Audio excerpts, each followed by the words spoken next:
வரலாற்றை உணர்வு பூர்வமாக விளங்க வேண்டும் என்பதற்காகவே கற்பனையான புகைப்படங்கள் பதிவு செய்யப்படுகின்றன.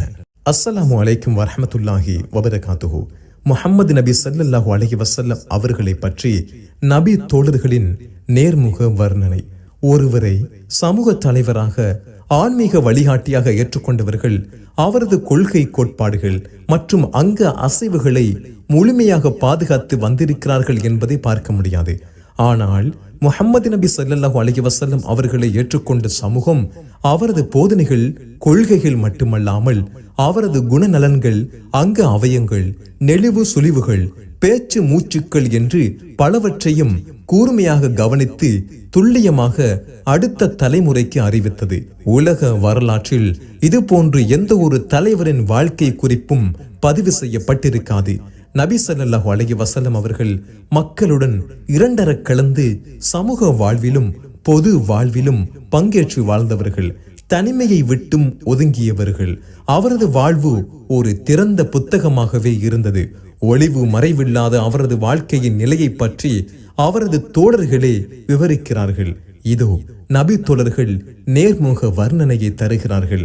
நபி ஸல்லல்லாஹு அலைஹி வஸல்லம் அவர்கள் கண்ணியம் வாய்ந்தவர்களாகவும் பிறரால் மதிக்கப்படுபவர்களாகவும் இருந்தார்கள்.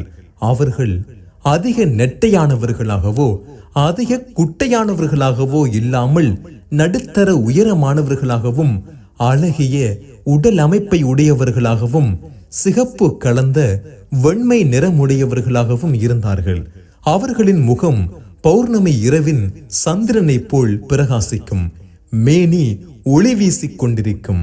தலைமுடி முற்றிலும் சுருண்டையாகவோ முற்றிலும் நீண்டுவையாகவோ இருக்கவில்லை.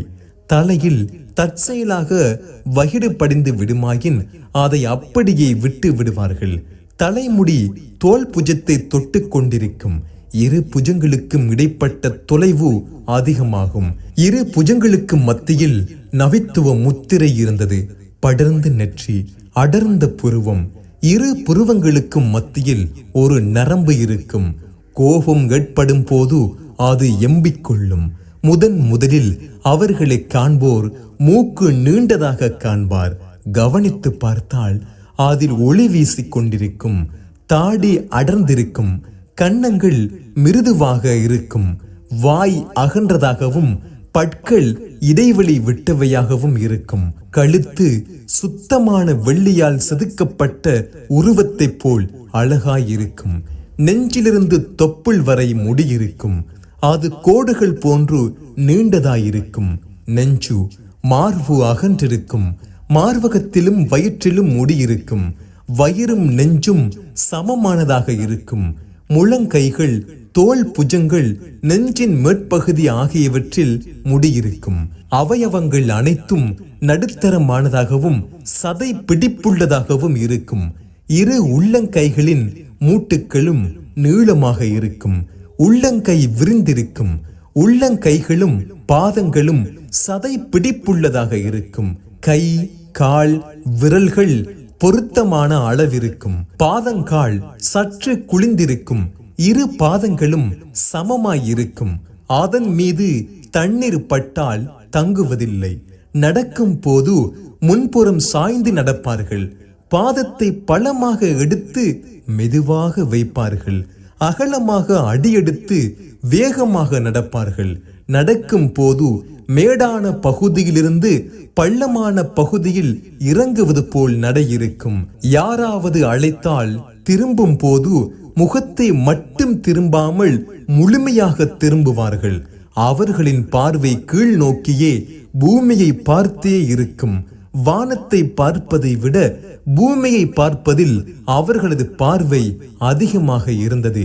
தன் தோழர்களை முன்னால் செல்லவிட்டு பின்னால் வருவார்கள். சந்திப்பவர்களை சலாம் கூறி பேச ஆரம்பிப்பார்கள்.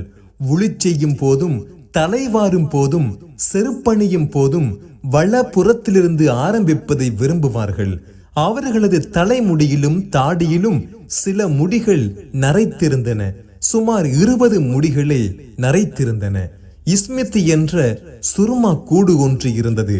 ஒவ்வொரு இரவிலும் இரு கண்களிலும் 3 தடவைகள் சுருமா இட்டுக் கொள்வார்கள். இஸ்மித் சுர்மா இடுங்கள், அது பார்வையை கூர்மையாக்கும், இமைகளின் முடியை வளரச் செய்யும் எனவும் கூறுவார்கள். போர்வையும் சட்டையும் அவர்களது ஆடைகள். சட்டையை அதிகமாக விரும்புவார்கள். அவர்கள் அணியும் காலணி செருப்புகளுக்கு 2 வார்பட்டைகள் இருந்தன. வெள்ளியிலான மோதிரம் செய்து வலது கரத்தில் அணிந்திருந்தார்கள். அதில் முஹம்மத் என்று ஒரு வரியும், ரசூல் என்ற ஒரு வரியும், அல்லாஹ் என்ற ஒரு வரியும் செதுக்கப்பட்டிருந்தது. கடிதங்கள் எழுதும் போது இதனை முத்திரையாக பயன்படுத்துவார்கள். பெரும்பாலான சிரிப்பு புன்னகையாக இருக்கும். பேசும் போது அடுத்தவர்கள் மனனம் செய்யும் வண்ணம் இடைவெளியிட்டு தெளிவாக பேசுவார்கள். அவசியமில்லாமல் பேச மாட்டார்கள். அன்போடு பேசுவார்கள். அடுத்தவர்களை வெருண்டோட செய்ய மாட்டார்கள். அறையில் இருக்கும் கன்னியரை விட அதிகமாக வெட்கப்படுவார்கள். கடுகடுத்த முகத்துடன் அடுத்தவர்களை இழிவாக மதிக்கும் குணத்துடன் இருந்ததில்லை. தமக்கு கிடைக்கும் பொருள் அற்பமானதாக இருந்தாலும் பெரிதாக மதிப்பார்கள். அன்பளிப்புகளை ஏற்றுக்கொள்வார்கள். நறுமணத்தை மறுக்க மாட்டார்கள். தர்மமாக வழங்கும் பொருட்களை தனக்கும் தனது குடும்பத்திற்கும் தடுத்து கொண்டார்கள். தமக்காக அடுத்தவர்களை பழி வாங்கியதில்லை, கோபப்பட்டதும் இல்லை. அல்லாஹுவின் வரம்புகளை மீறும் போதே நடவடிக்கை எடுப்பார்கள். அல்லாஹுவுக்கு நன்றியுள்ள அடியானாக இருப்பதற்கு இரவிலும் தஹஜ்ஜத் நின்று வணங்குவார்கள். இஸ்லாத்திற்கு முரண்படாத கவிதையை ரசித்தார்கள். இஸ்லாத்திற்கு முரண்பட்டவர்கள் கவிதையால் சாடும் போது கவியால் பதிலடி கொடுப்பதற்காக ஒருவரை நியமித்தார்கள். உண்ண உணவில்லாமல் பல இரவுகள் குடும்பத்தோடு பட்டினியுடன் இருப்பார்கள். பெரும்பாலும் வாட்கோதுமையையும் ரொட்டியும் உணவாக இருக்கும். வாட்கோதுமையை இடித்து பிறகு அதனை எடுத்து ஊதுவார்கள்.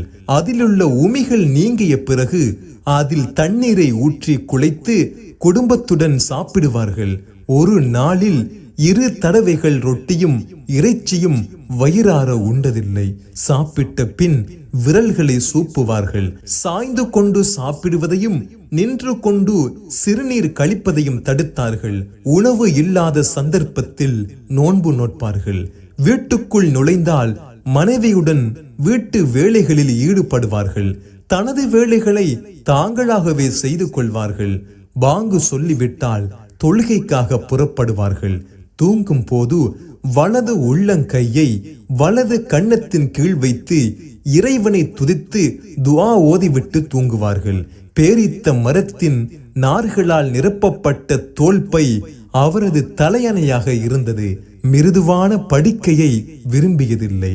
தன்னை அல்லாஹுவின் அடிமை, அவனது தூதர் என்று போற்றுவதையே விரும்பினார்கள். தனது மரணத்திற்கு பின் தனக்கு சமாதி வழிபாடு செய்வதையும் எச்சரித்தார்கள்.